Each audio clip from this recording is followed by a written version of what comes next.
ঘরে তো দেখছি তোর এক ফোঁটাও ইজ্জত নেই। ছি ছি ছি ছি।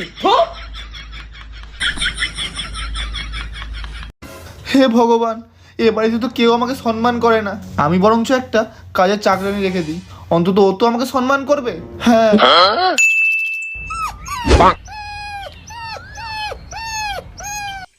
এই পুকুলি।